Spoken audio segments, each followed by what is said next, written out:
The new era in relations between the United States and Cuba is just about a week old now.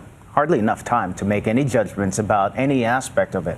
One part of life that this new era directly impacts is the possibility of more U.S. tourists going to Cuba.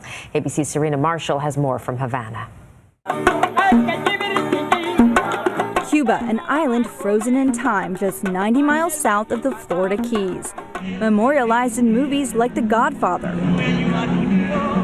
This forbidden fruit of the Caribbean was a vacationer's paradise. World-class beaches, colonial architecture, even Detroit iron. Totally different than anywhere we've been around the world before. Just is so different. It's very unique. Roaming the streets of Old Havana, Americans like Bill and Marjorie Springer of Naples, Florida. Although this kind of looks like a movie. While some Americans might take an alternate route to this embargoed nation, the Springers came legally as part of a cultural people-to-people program. Started in 2011 by President Obama to increase interactions with everyday Cubans.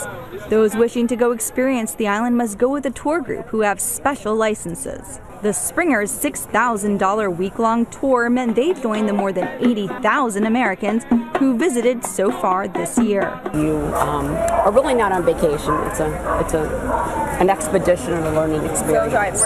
Right now, you can visit the island if you're part of one of a dozen pre-approved groups, but that could expand under President Obama's recent announcement. And you too can experience a country once thought to be forbidden. Did you ever think that you standing here in Havana would be possible? Not back then. No, not for many years. Into the 70s and 80s, we thought, it's just a country. Maybe the way we felt about China, that we'd never get there. A neighbor now closer to being reopened for business a half-century later. Serena Marshall, ABC News, Havana, Cuba.